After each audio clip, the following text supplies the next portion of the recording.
예, 그 밑에 아직 끝났는지 모르겠는데 1분 뒤에 시작할게요. 1분 뒤에. 예, 끝났어요.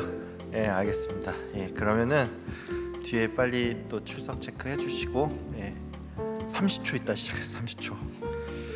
날씨 엄청 많이 추워졌죠. 예, 그래서 정전기가, 제가 겨울만 되면 정전기가 너무 잘 나가지고 예, 자, 네.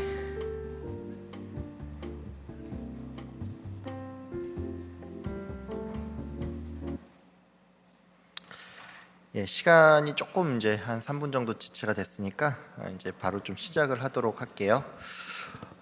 여러분, 이제 드디어 8강 마지막 강의입니다. 예, 8주 동안 잘 나와주시고 잘 들어주셔서 감사하고요.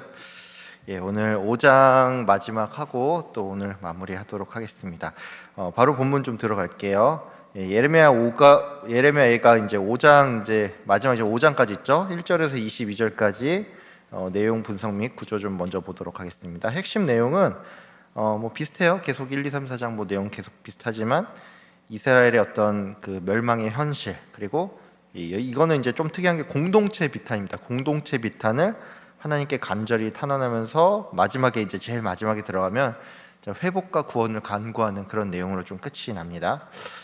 그래서 이제 이걸 이제 세 부분으로 좀 나눌 수가 있는데, 이제 첫 번째는 이제 1절에서 10절까지는 백성들의 이제 비참한 상황, 그리고 이 수치에 대해서 탄원하는 내용으로 이제 1절부터 10절까지 좀 이루어져 있고, 이제 1절에서는 고난을 기억해 주십시오. 그다음에 2절에서 6절은 각 계층들, 뭐 기업을 상실했고 고아와 과부, 뭐 그다음에 이런 극심한 가난과 노예 봉사 시달린다는 거, 이런 내용들이 있고, 그다음에 7에서 10절까지는 조상의, 여기서 좀 재밌는 거는 다른 전 시간에 같은 경우에는 뭐 우리의 잘못 때문이다, 뭐 이런 식으로, 아니면 지도자의 잘못 때문이다, 이런 식으로 이제 좀 포커스가 있었는데, 이번에는 조상들의 죄악 때문이다, 뭐 이런 내용으로 좀 이제 포커스가 있어요. 그래서 이제 5장 같은 건 이런 식으로 돼 있고, 그 다음에 이제 지도층의 몰락과 공동체 상실에서 11에서 18절까지 있는데, 보면 이제 부녀들, 지도층, 원로들, 이런 사람들이 계속 이제 고난과 수치를 당하는 어려운 상황, 그 다음에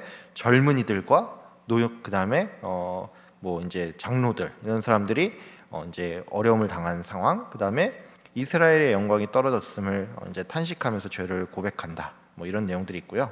그다음에 19, 22절은 마지막은 좀 전환이 됩니다. 전환이 돼서 좀 구해 주십시오, 계속 이제 비참한 상황만 계속 얘기를 했다가, 이제 19에서 22절은 하나님 좀 구해 주세요, 뭐 이런 내용으로 좀 구성이 되어 있는데, 이제 먼저 그 구원을 할 때 그 근거로서 하나님께서 영원하시다, 영원히 통치하신다, 이것을 이제 먼저 믿음을 고백을 합니다. 그 다음에 하나님께서 마치 우리 백성들을 잊으신 것 같아요, 뭐 이러면서 질문을 하고, 이제 우리가 돌아가기를 간절히 원한다, 간구하고 소망한다, 영원히 우리를 버리신 것인지 염려된다, 뭐 이런 식으로 하면서 내용이 끝납니다. 그래서 5장의 조금 특이한 방식은 다마체 비가요. 이 다마체라는 게 뭐냐면, 이제 대화를 하듯이 말하고 이렇게 하나님께 뭔가를 묻고 질문하듯이 하는 그런 다마체 비가 형식을 좀 가지고 있고요. 그래서 이 애가보다는 이제 시편의 탄식시 그 형태를 조금 많이 따릅니다. 그래서 보면 이제 다마체다 보니까, 다마체는 게 주고받는 거잖아요. 주고받는 거다 보니까 핵마다 이제 두 개의 소절로 이제 대꾸를 서로 이루는 방식으로 좀 돼 있고, 신앙 고백적인 성격이 있다, 이렇게 생각하시면 됩니다. 그 다음에 제가 아마 첫 시간에 얘기를 들었을 때 답관체라고 해가지고 알파벳 순서에 따라서 쭈쭈룩 간다 그랬잖아요. 근데 이번 5장 같은 경우에는 이게 이제 처음으로 깨집니다. 1장, 2장, 4장 같은 경우에는 뭐 알렙부터 베트 해가지고 제일 마지막에 이제 이게 그 타운과 해까지 이제 딱 가는 그 구조였는데, 여기서는 이게 깨져가지고 그런 순서가 없어지는데, 대신 22절은 같아요. 22절은 같긴 한데 뭐 알파 A, B, C, D 이런 형식으로 돼 있지 않다. 그래서 첫 글자가 알파벳 순서를 따르지 않는 그 특징이 있고, 이제 하나님의 징벌이 너무 지나쳤다. 너무 하나님, 아무리 우리가 잘못한 게 맞지만 이게 때려도 너무 심하게 저희를 때린 거 아닙니까? 해서 막 그 역설의 요소가 있습니다. 개역 백성이요, 하나님이 오히려 죄를 지으셨다, 막 징벌이 너무 큽니다, 뭐 이런 식으로 좀 하는 요소들이 있고, 이제 주요 화자는 저희가 이제 지난 시간에도 얘기했지만 1년, 2년, 3년은 1인칭이에요. 1인칭인데 1년은 1인칭 여자 시온, 이래 가지고 1인칭 여자로 비유가 되고, 그 다음에 3년 같은 경우에는 고통받는 남자라고 이제 설명을 드렸죠. 그 다음에 4연과 5연은 공동체로 넘어서 우리라는 말이 계속 나옵니다. 그래서 이제 주요 화자가 이렇게 변경이 되고, 그 다음에 제가 설명을 드렸죠. 징벌의 이유에 대해서 얘기를 할 때 지난 시간에는 이제 주로 지도자들의 죄악들 때문에 우리가 이 모양 이 꼴이 났다 뭐 이런 내용들이 있는데, 여기서는 주로 이제 얘기를 한 게 조상들의 죄악 때문이다 이런 말들이 좀 나오고, 그럼 조상들만 죄를 지었냐? 그건 아니다. 우리들도 죄를 지었다라는 그런 말들이 나옵니다. 자, 바로 우리 본문 좀 들어가도록 할게요. 우리 1절과 2절 함께 읽겠습니다. 시작. 여호와여, 우리가 당한 것을 기억하시고 우리가 받은 치욕을 살펴보옵소서. 우리의 기업이 외인들에게, 우리의 집들도 이방인들에게 돌아갔나이다. 예, 1, 2절의 내용은 유다 백성이 받은 치욕, 그 다음에 우리의 기업, 그러니까 모든 소유가 이방인들과 낯선 사람들한테 넘어갔다라는 그런 내용을 호소를 하고 있죠. 이 히브리어 같은 경우에 조금 주목할 부분이 있습니다. 1절에 보면은 여기 이제 기억하소서라고 한 게 이제 자카르라는 동사가 있어요. 그래서 기억하소서 제코르가 있는데, 이거는 이제 직역하면 기억하소서 여호와여. 그 다음에 보소서는 핫비이타, 당신이 보시라, 핫비이타. 그 다음에 우르에, 또 보시고 또 보시옵소서라는 의미예요. 근데 우리 여기 보시면 1절에 보면은 받은 치욕을 뭐라고 써 있죠? 살펴보옵소서라고 돼 있잖아요. 그러니까 한 글자 그냥 하나로 통일을 시켜버렸죠. 근데 원어는 보시고 또 보시옵소서, 이런 의미입니다. 제가 굉장히 여러 번 설명했는데 히브리어 약간 비슷한 의미 아니면 같은 단어 반복되면 뭐라 그랬죠? 강조라고 말씀드렸죠. 이것도 역시나 강조입니다. 그러니까 쓱 한번 보십시오, 살펴 좀 보십시오, 뭐 이런 말이 아니라 유심히 뚫어져라, 한번 우리가 지금 이 모양 이 꼴입니다. 진짜 우리가 받은 이 치욕을 제발 좀 정확히 좀 봐주세요. 우리가 얼마나 힘든지 좀 봐주세요. 그냥 한번 쓱 보지 말고 실사를 나와서 좀 봐주십시오. 뭐 이런 요청인 거예요. 이런 요청이고, 그래서 이제 개역 한글 같은 경우에 감찰하옵소서라고 썼는데 의미가 그래도 좀 전달이 돼요. 이 감찰이 뭐예요? 감독하고 관찰한다는 거잖아요. 그러니까 쉽게 말해서 감독하고 관찰한다는 건 보시고 또 보시옵소서, 이 의미에 조금 개역 한글이 오히려 좀 가깝습니다. 가까운데 그래도 우리가 감찰이 한 단어다 보니까 의미가 막 완전히 온전히 전달되진 않잖아요. 근데 진짜 보시고 보시옵소서, 우리 이 모양이 꼴입니다, 이런 의미라고 생각을 하시고 보면 됩니다. 그 다음에 여기 제코르 이제 기억하다라는 건데, 이 하나님께서 기억해달라는 얘기는 뭐냐면, 이게 나중에 이제 언약 신학이라는 걸 이제 배우면 이런 것들이 나오는데, 하나님께서 기억하신다라는 의미는 그냥 옛날에 그런 일이 있었지, 참 그때 좋았어 막 이러면서 기억하는 그런 개념이 아니라, 하나님과 우리 사이에 있는 그 언약들을 다시 한번 떠올린다는 거예요. 그러니까 계약의 내용들을 떠올린다는 그런 의미입니다. 그래서 언약을 근거로 합니다. 그래서 성경에 보면은 출애굽기 2장 24절에 이런 말이 있어요. 하나님이 들으시고, 뭘 들으셨냐 하면은 애굽에 팔려가서 되게 고통받고 있었어요. 애굽에 400년 있었죠. 400년 있는 동안 이 이스라엘이 애굽의 압제를 당해서 막 부르짖으니까 하나님이 들으시고 아브라함과 이삭과 야곱에게 세우신 그의 언약을 기억하사라는 그런 말씀이 나오죠. 이게 언약을 기억하신다는 거예요. 그러니까 와, 그때 내가 좀 잘해주기로 했는데 에휴, 내가 좀 미안하네, 기억했다, 이게 아니라 언약을 기억하신다는 거예요. 그 다음에 시편에도 보면은 다윗이 이런 말을 해요. 그들을 위하여 그의 무엇을? 언약을 기억하시고 그신 인자하심을 따라 뉘우치사란 말이 나와요. 그러니까 언약을 기억하신다는 거예요. 그러니까 하나님께서 기억하신다는 건 언약을 기억하신다, 보통 이렇게 생각을 하시면 되고, 제가 설명드렸죠. 언약을 기억하신다는 거는 계약서의 내용을 절대로 잊지 않으시고 그것을 구체적 행동으로 지키신다라는 의미예요. 그러니까 계약서의 내용은 뭐죠? 그거는 기억만 하면 되는 게 아니죠. 예를 들어서 뭐 부동산 거래를 했어요. 근데 계약금을 넣었는데 취소 시에 뭐 어느 측이 되든 취소 시에 배액 배상을 한다, 뭐 이런 게 딱 그 계약서에 딱 명문화가 돼 있어요. 그러면 딱 엎어졌어요. 계약이 엎어졌으면 제가 그것을 기억하기는 했지만 돈은 좀 내주고 싶지 않냐, 이런 말 할 수가 없잖아요. 계약을 했으면 행동으로 지켜야 되자는 거예요. 그래서 하나님께서 기억하신다는 거는 그래, 그때 그런 일이 있었지, 이렇게 한번 생각하고 넘어가는 게 아니라 그것을 기억하시고 행동으로 지키신다, 이런 의미가 있다라는 것입니다. 그래서 앨리슨이 이렇게 말해요. 제코르, 이제 기억하다는 단순한 회고의 차원을 넘어서 구체적인 결과를 낳는 행동을 취한다라는 그런 뜻을 내포한다. 이는 여호와의 적극적 개입을 촉구하는 의미로 사용된 것이다. 그러니까 이거 하나님 기억해 주십시오. 이건 뭐냐면 기억만 해 주십시오가 아니라 좀 기억하시고 좀 행동을 해 주십시오라는 그런 요청이라는 것이죠. 그리고 이제 2절에 보면은 나할레테누라는 단어가 나와요. 이게 누로 끝나는 것도 보통 우리라고 생각하시면 돼요. 그래서 우리의 유산인데 이 유산 뭐죠? 하나님께서 유산으로 주신 거 뭐죠?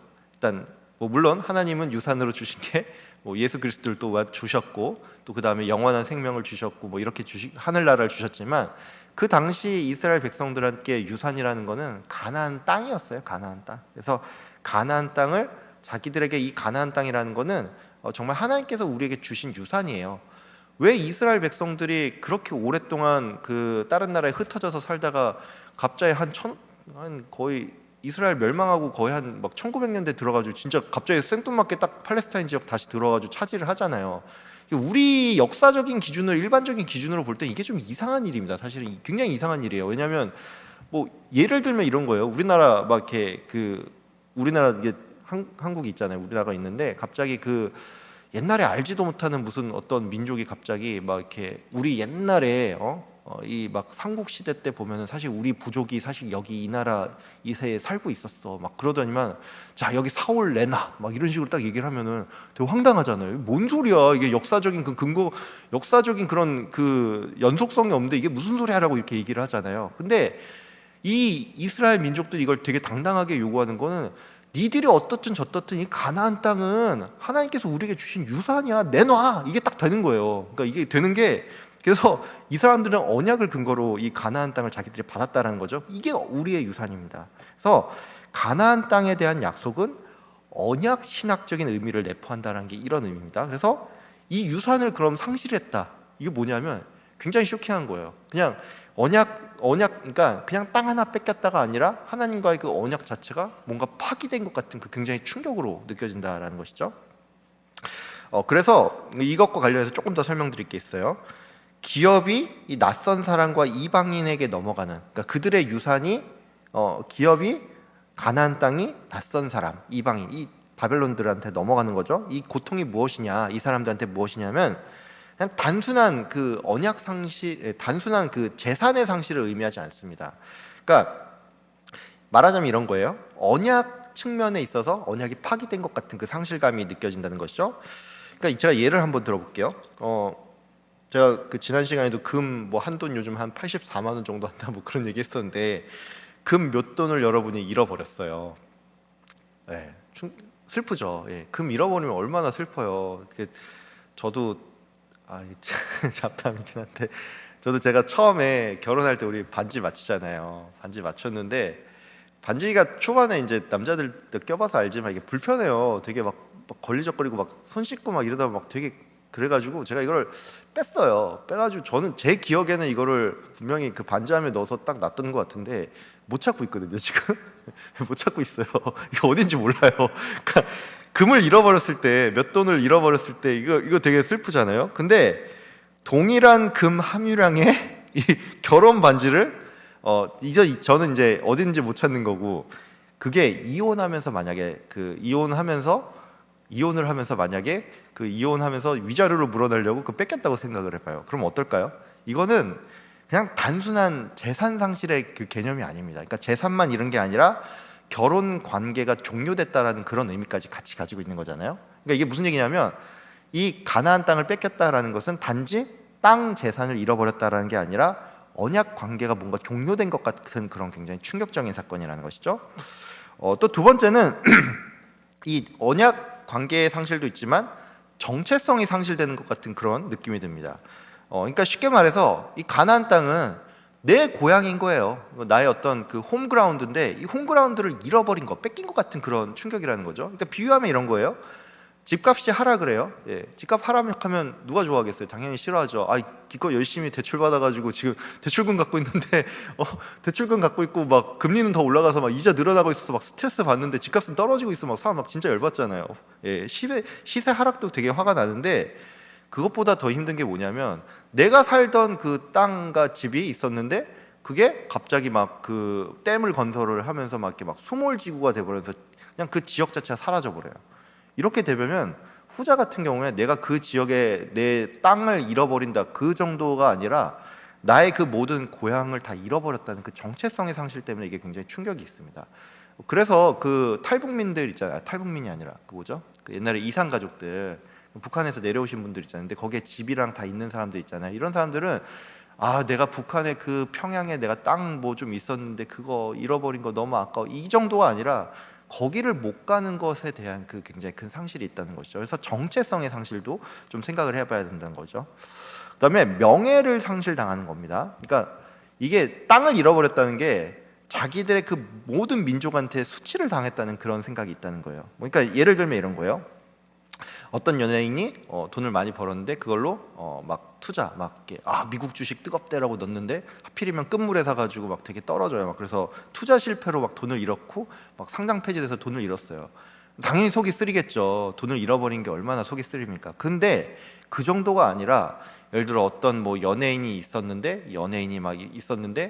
이 사람이 뭐 원정 도박을 한 거예요. 원정 도박을 하다 걸려가지고 구설수가 딱 올라와서 모든 광고에서 다 하차를 당하면은 이거는 경제적인 손실 정도가 아니라 자기의 모든 그 명예가 다 날아가는 것 같은 그런 얘기죠. 그래서 후자 같은 경우에 명예상실이라는 점 때문에 이 단순히 재산 상실과 비교할 수 없는 더 큰 슬픔이 있습니다. 그러니까 이 가나안 땅을 뺏겼다는 건 언약이 파기가 됐다, 자기들의 정체성이 되는 고향을 상실했다, 명예를 다 잃어버렸다는 이런 충격적인 것입니다. 그래서 매튜 헨리가 이렇게 얘기했어요. 가나안 땅은 하나님께서 주신 영구적인 선물이었기에 이를 뺏긴 것은 구원과 축복의 약속이 사라지는 듯한 큰 절망감을 낳았다라고 이렇게 얘기를 한다는 것이죠. 이 좀 이해가 되시죠? 자, 우리 3절에서 5절까지 함께 읽겠습니다. 시작. 우리는 아버지 없는 고아들이 오며 우리가 은을 주고 우리를 뒤쫓는 자들이 우리의 목을 눌러싸우니 우리가 기진하여 쉴 수 없나이다. 3절에서 5절까지의 내용은 이제 고아와 과부처럼 우리가 무력한 상태에서 은을 주고 물을 마시면, 그러니까 모든 돈을 다 주고 뭘 먹고 먹으려면 다 돈을 주고 사야 하며, 그다음에 이 적들의 악재에 시달려서 쉴 수가 없는 이 비참한 현실에 대해서 얘기를 하고 있습니다. 그래서 3절에 보면은 고아와 과부 같다 그랬잖아요. 그래서 3절은 지도자를 잃어버려서 보호를 받지 못하는 그런 상태를 의미하고, 4절은 뭐냐? 우리가 은을 주어서, 그러니까 공짜로 내가 물을 마시고 공짜로 그 나무를 가지고 갔는데 공짜로 어떤 물과 땔감조차 돈을 주고 사야 된다. 그러니까 경제적인 어려움이 찾아왔다는 것이죠. 5절은 적들의 억압으로 우리의 그 목이 눌려서 육체적으로 정신적으로 고통을 받고 있다, 이런 내용입니다. 그 3절에 보면은 히브리어에 보면은 예토민 에인 아부라고 돼 있죠. 예토민 에인 아부라고 돼 있는데, 이 아부가 뭐냐면 아버지, 아빠, 아부 비슷하죠. 아부. 에인은 없는, no라는 그 no father고, 예토밈이라는 건 뭐냐면 예톰인가? 이게 고아라는 의미인데 예토밈이 되면 고아들입니다. 고아들. 그래서 아버지가 없는 고아들이라는 의미인데, 여러분 그 고아란 말 자체가 부모가 없다는 의미잖아요. 그래서 고아 자체가 없는데 굳이 또 아버지가 없는이라는 이 표현을 했어요. 이제 이게 무슨 의미냐면 뭐 제가 누누이 얘기했지만 중복은 강조다, 그런 의미도 있지만 여기서는 특별히 뭐냐면 하나님과 우리의 사이가 아버지와 자식 간이잖아요. 그렇죠? 그래서 언약 관계로서 하나님 아버지의 그 보호하심이 사라졌다, 이것을 좀 의미한다라고 이제 존 길이라 아니면 뭐 트럼프 롱맨 같은 사람은 이렇게 말을 합니다. 그러니까 아버지 없는 고아다, 굳이 아버지 없는이라는 표현을 넣은 거는 언약 관계에서 하나님 아버지를 잃어버린 거다, 이렇게 얘기를 하는 사람이 있는가 하면, 이 토마스 스캇 같은 사람은 이렇게 얘기해요. 역사적인 문맥상, 그러니까 쉽게 말해 이 남유다의 멸망 그 상황상 백성을 지도하고 책임질 그 지도자, 그러니까 왕, 그때는 이제 누구였죠? 시드기야 왕이었죠. 시드기야 왕을 잃어버린 그 현실을 의미한다라고 그렇게 설명을 합니다. 3절에 보면 케 알마노트라는 말이 있어요. 이제 케가 이제 에즈라는 의미거든요. 무엇무엇과 같아. 알마는 처녀인데 알마노트라고 하면 과부들이에요. 과부들. 그래서 과부들 같다라는 의미인데, 사회적인 약자로 이제 그 당시에 고아와 더불어서 보통 짝을 이뤄서 고아와 과부를 불쌍히 여겨라 이런 말 많잖아요. 그래서 짝을 이룹니다. 그래서 뭐 출애굽기랑 신명기에도 이제 보통 이렇게 표현을 되는데 여기서 과부들이라고 과부 같다가 아니라 과부들 같다라고 표현한 거는 이제 백성들 전체가 다 그런 상황이라는 의미에서 조금 이제 복수로 표현이 됐습니다. 그 4절에 보면은 메이누 그다음에 에체에누라는 말이 있는데 여기 누라고 돼 있는 거 제가 우리라고 그랬죠. 우리 뒤에 누 붙으면 이제 우리라는 의미가 있는데 우리의 이게 뭐냐면 여기 보시면 우리가 은을 주고 물을 마시며 우리가 값을 주고 나무들을 가지고 해서 여기는 우리가 물을 그다음에 우리가 나무들을 이런 식으로 표현이 돼 있잖아요. 우리가라고 돼 있는데 원어의 의미는 뭐냐면 소유격이에요. 소유격. 우리의 물, 우리의 나무들. 이게 무슨 얘기냐면 우리가 물을 사 먹었다 이게 아니라 원래 우리 거였다. 이게 애초에 내 거였다. 애초에 이 나무 우리 거였고 애초에 이 물 우리 건데 우리 거를 지금 내가 돈 주고 사 먹고 있는다. 이런 얘기예요. 내 집에서 내가 살고 있는데 그러니까 자가에 사시는 분들 계시잖아요. 자가에서 내가 내 집에서 살고 있는데 갑자기 모르는 사람이 나한테 야 월세 내놔 뭐 이렇게 하면은 말도 안 되는 소리잖아요. 우리의 집인데 내가 지금 내가 월세 내고 살고 있다. 되게 억울한 상황이잖아요. 그러니까 그런 의미예요. 우리의 물, 우리의 나무들 원래 내 건데 지금 뺏겨서 지금 이러고 있다. 그런 의미입니다. 그다음에 5절에 보면은 알 차우 아르 에누 니르 나프누라고 있는데 이게 이제 그 해석이 조금 둘로 갈려요. 그래서 이제 크게 이제 두 가지 해석이 있는데 첫 번째는 뭐냐면 우리는 우리의 목을 추적당했다, 끌어내림 당했다라는 그런 의미로 해석을 할 수가 있습니다. 그래서 개역개정에는 뭐라고 나와 있냐면 우리를 뒤쫓는 자들이 여기 볼게요. 5절에 보면은 우리를 뒤쫓는 자들이 우리의 목을 눌렀다라고 돼 있잖아요. 그러니까 마치 이제 이 5절 같은 경우는 뭐냐면 대적이 이제 우리의 목을 뭔가 이렇게 손으로 위에서 딱 잡아가지고 억지로 이렇게 꽉 누르는 것 같은 그런 굴복시키는 장면이 떠오르잖아요. 근데 이 원어의 그 해석을 보면은 우리는 우리의 목을 추적당했다라고 했어요. 그러니까 이게 뭐냐면 원어의 의미는 이거죠. 대적들이 우리 목을 노리고 생명을 노리고 추격하는 장면 이렇게 좀 해석을 할 수가 있습니다. 근데 반면에 이것도 이렇게 해석하시는 분도 있어요. 보통 이제 제일 앞에 있는 R이 이제 히브리어 같은 경우에 이제 보면은 그 글자 있으면 글자 밑에 무슨 점을 표시한다든지 아니면 뭐 이런 뭐 모양을 해가지고 이게 모음이 어떤 건지 나타내거든요. 근데 이 R이 이게 이렇게 생겼어요. 이게 지금 온라인으로 들으시는 분들 모르는데 이렇게 생겼는데 이게 아 발음으로 읽을 수도 있고 오 발음으로도 읽을 수가 있습니다. 이게 상황에 따라 조금 달라져요. 근데 올로 읽으면은 이 올로 읽을 경우에 어떻게 되냐면 이게 R이 보통은 upon 뭐뭐 위에 뭐뭐에 관하여라는 이런 의미로 이제 전치사서를 쓸 때가 많은데 올로 이걸 읽어버리면 이게 멍해로 해석이 됩니다. 멍해로 해석이 돼서 이걸 해석을 이렇게 할 수가 있어요. 우리의 목에 멍해를 끌어내림 당했다. 그러니까 매달았다. 멍해를 매달았다라는 거죠. 그러니까 굴복당했다랑 조금 비슷한 의미가 돼요. 그래서 목에 멍해를 걸어서 짐승한테 멍해를 걸어서 씌우는 것 같은 이제 그런 느낌이라는 것이죠. 그래서 이제 이게 생각해 볼 주제가 있는 게 이거예요. 목이 곧은 백성이라는 그런 말을 하잖아요. 그래서 이제 요거 해석하시는 분들 이렇게 얘기해요. 이스라엘이 항상 목이 곧은 이렇게 목이 빳빳해가지고 인사도 할 줄 모르고 안 보여 막 이런 그 이 교만한 사람들이었기 때문에 하나님께서 심판하신 개념으로 이게 멍에를 딱 매가지고 목에 콱 걸어버렸다 이런 의미로 해서 이렇게 해석하시는 분도 있습니다. 이 본문과 관련해서 조금 더 볼 부분이 있어요. 고아와 과부 얘기 나오잖아요. 근데 여기서 과부가 나오는데 고아와 과부가 과연 얼마나 불쌍한 존재였나 이런 거에 대해서 좀 생각을 해볼게요. 그래서 성경에서는 이렇게 얘기하죠. 신명기에 보면은 고아와 과부를 위하여 정의를 행하며 나그네를 사랑하여 그에게 떡과 옷을 주시나니라는 그런 표현이 있어요. 그리고 출애굽기에 보면은 너는 과부나 고아를 해롭게 하지 말라 이런 말이 있죠. 그 다음에 야고보서에 보면 정결하고 더러움이 없는 경건은 곧 고아와 과부를 그 환난 중에 돌아보고. 이게 무슨 얘기예요?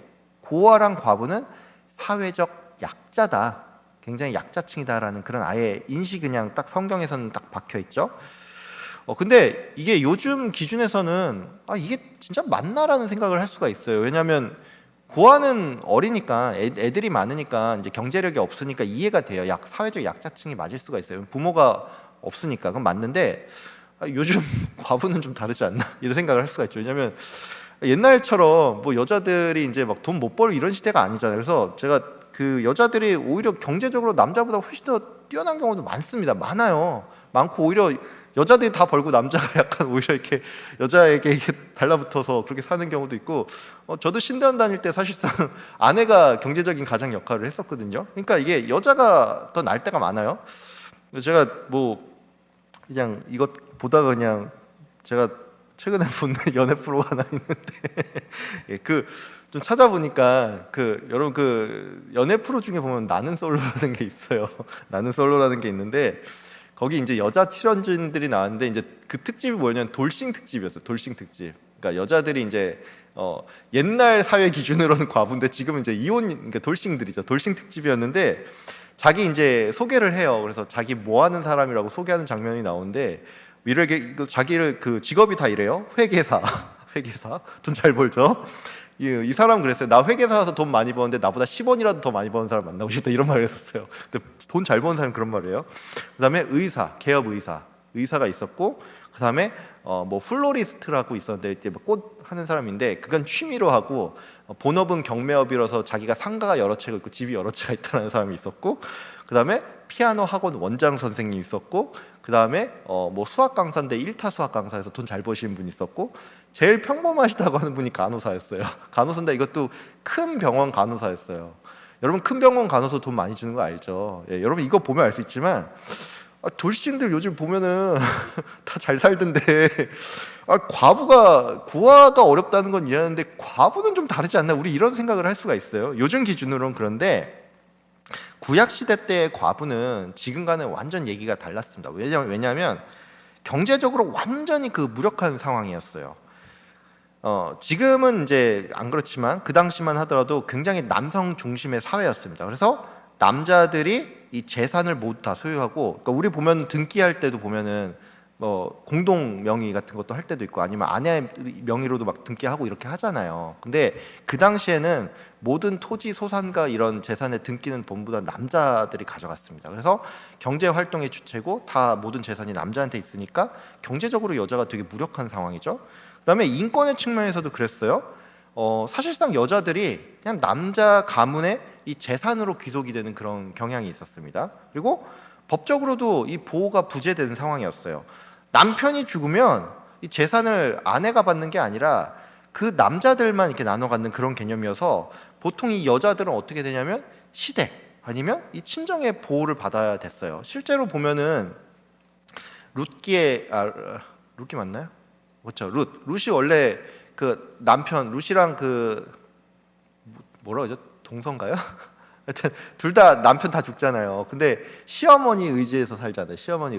이거 보면 알 수 있지만 그 당시에는 이 법적인 보호가 없는 상태였습니다. 그래서 그것 때문에 나온 것가 하나가 뭐냐면 고엘 제도예요. 고엘 제도. 이제 고엘 제도가 뭐냐면 기업 물을 자라고 해가지고 이제 복수자, 조력자, 그다음에 리딤에서 구원자라는 그런 의미인데, 보아스가 과부인 룻을 아내로 맞이하죠. 그래서 그의 구속자가 되는데, 이제 고엘 제도는 이제 과부들의 형편이 너무 어렵기 때문에 계대 결혼을 통해 가지고 그걸 이제 그 사람을 구원해주는 구속자가 되어주는 그런 시스템이에요.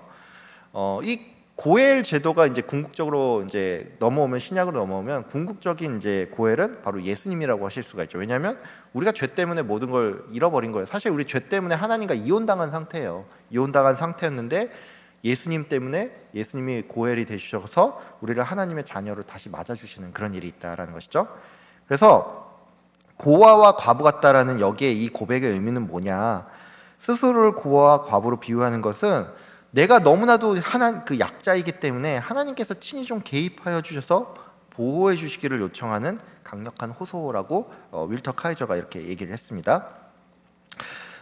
자, 6절 7절 함께 읽겠습니다. 시작. 우리가 애굽 사람과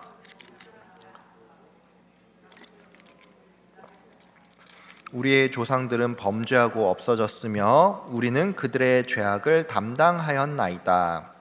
6절 7절의 내용은 생존을 위해 가지고 주변 강대국, 그러니까 뭐 애국과 아수르를 의존했고 조상의 범죄를 지금 후산들이 우리들이 담당하고 있다라는 그런 내용입니다.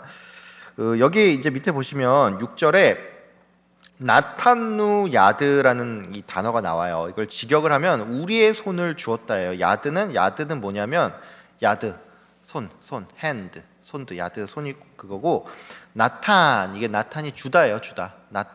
주다인데 누가 붙으면 우리가 주다. 그래서 우리가 손을 주었다인데, 개역 개정은 여기 이렇게 써 있죠. 아수르사인가 뭐라고 써 있죠? 악수하고 돼 있죠. 악수한다는 건 뭔가 좀 비굴한 느낌은 아니잖아요. 악수한다, 그렇죠? 악수한다는 건 뭔가 좀 대등한 관계인, 개역 개정의 이 악수는 마치 좀 대등한 관계인 것처럼 보이는데, 사실 이게 손을 주었다예요. 이거예요. 이렇게 그림 보이시죠? 예. 악수, 개역 개정은 악수했다, 뭔가 이렇게 대등한 관계에서 악수했다인데, 히브리어는 뭐냐면 한 푼만 주십시오, 이런 느낌이에요. 이렇게 도와주십시오, 막 굽신굽신하는 그런 느낌이었어요. 근데 그런 느낌이라는 거고, 또 6절에 보면은 리스보하 레헴이라고 돼 있는데, 이제 직역을 하면 레헴, 빵이에요. 빵으로 배부르려고. 리는 이제 투예요. 스보하, 배부르다. 배고픔을 면하기 위해 빵을이라는 의미예요. 이게 뭐냐면 하나님이 아닌 인간의 수단과 방법을 택한 불신앙을 지적하는 거라고 합니다. 그래서 요거와 관련해서 이런 말이 나오죠. 사람이 뭐로만 살 것이 아니요, 떡으로만 살 것이 아니요. 이게 떡이 이제 헬라어는 아르토스인데, 이게 히브리어로 하면 레헴입니다. 레헴인데, 그러니까 쉽게 말해서 빵을 얻으려고, 그러니까 쉽게 말해서 인간의 수단과 방법을 동원하려고 그들을 찾았다라는 것이죠. 그래서 요 레헴에서 나온 단어가 있어요. 여러분, 그 예수님 그 탄생 베들레헴 있죠. 베들레헴 옛날에 보면 살 많이 찌신 분들이 여기 베들레헴 있다고 이렇게 하시는데, 예, 베들레헴이 이제 그 히브리어예요. 아람어인데, 베이트가 뭐냐면 이제 집이고, 레헴 빵을 의미해요. 그래서 빵집이에요. 빵집인데, 빵집이라고 하니까 베들레헴 뭔가 빵이 되게 맛있을 것 같다 이렇게 생각하는데, 그런 의미 아니에요. 우리 보면 화곡동 있고 마곡동 있고 막 이런 거 아시죠? 곡자로 끝난 동 되게 많은 거 아시죠? 신곡동, 역곡동 뭐 이런 곡 맞잖아요. 좀 흔한 이름이에요. 그러니까 레헴이라는 말 자체가 빵이 맛있다라고 꼭 그렇게 해석하기보다는 그냥 되게 흔한 이름 중에 하나다. 레헴이라는 게 그런 의미랍니다. 그래서 빵집입니다. 빵집 베들레헴. 자, 7절에 보면 아하노테이움 테이엠 사발루라고 해서 그들의 죄악을 담당했다라고 해서 후손들이 조상들의 죄악을 담당했다라는 그 단어인데, 요거 좀 더 설명을 드릴게요. 조상의 죄, 그러니까 조상들의 죄악을 후손들이 담당하는 것이 타당한 일일까요? 여기서는 그렇게 표현을 하고 있는데 타당할까요? 네. 타당하지 않다라고 보통 성경에서 말합니다. 왜냐하면 이 에스겔에 보면 이런 말이 있어요. 아들은 아버지의 죄악을 담당하지 아니할 것이요, 이런 말이 나오죠. 그러니까 조상의 죄를 담당하지 않는다는 거예요. 신명기에도 이런 말이 있어요. 아버지는 그 자녀들 때문에 죽임을 당하지 않을 것이요. 이건 바꿔 말해서 자녀들 죄 때문에 아버지가 죽는 일도 없다라는 얘기죠.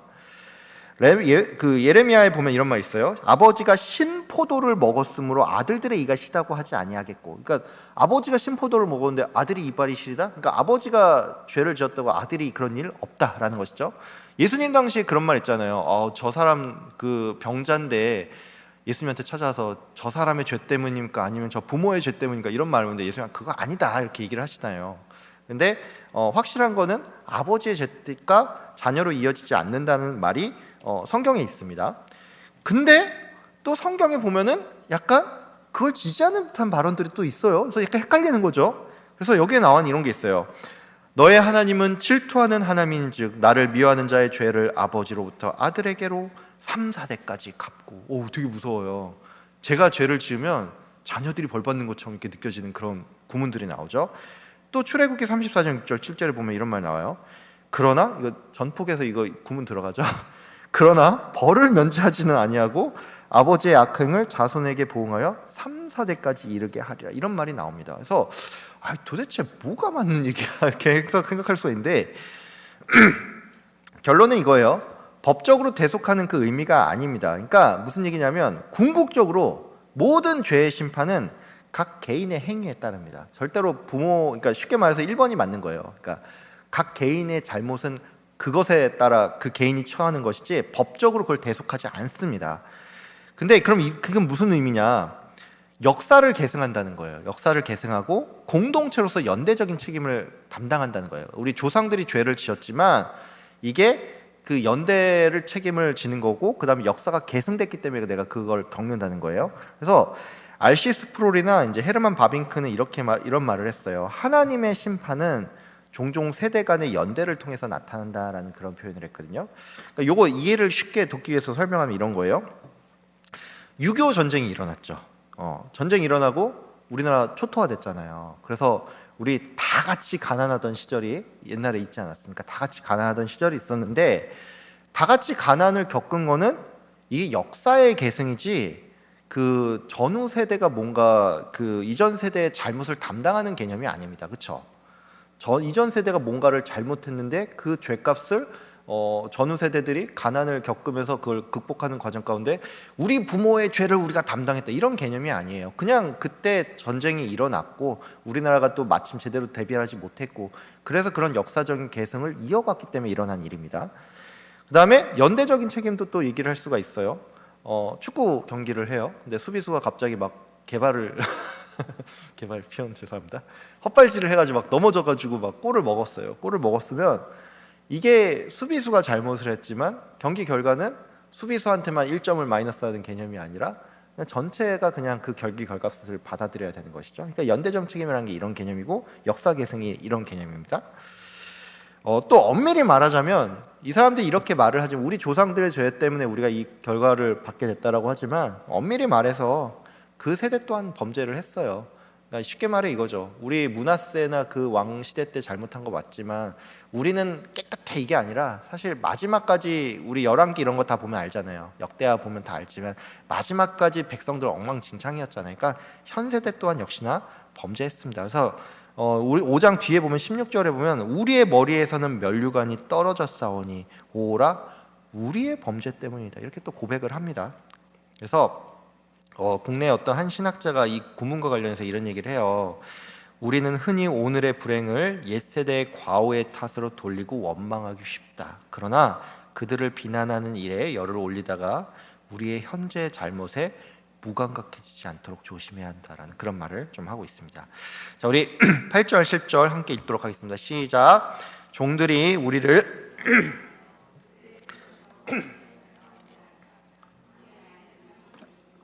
죽기를 무릅써야 양식을 얻사오니 굶주림의 열기로 말미암아 우리의 피부가 아궁이처럼 검으니이다. 해방자가 없이 종들에게 지배를 당하는 무력한 상태로서 양식을 구하기 어렵고 또 굶주림으로 인해서 피부가 타들어가는 상황이다, 이런 내용으로 좀 돼 있고요. 8절에 보면은 아바딤 마슐루 바누라는 말이 있어요. 이게 뭐냐면 종들이 우리를 다스렸다라는 건데, 여기서 종들은 뭐냐? 갈대아 군대를 의미하죠. 그러니까 바벨론 하급 관리를 의미합니다. 그래서 이 언약 백성의 관점에서 이러한 신분 질서의 전복은 굉장히 굴욕적인 일이에요. 그러니까 내가 밑으로 깔고 봤던 사람이 나를 지배하는 사람이 되는 건 굉장히 굴욕적인 일이라는 거죠. 이거 더보기에서 좀 더 다룰게요.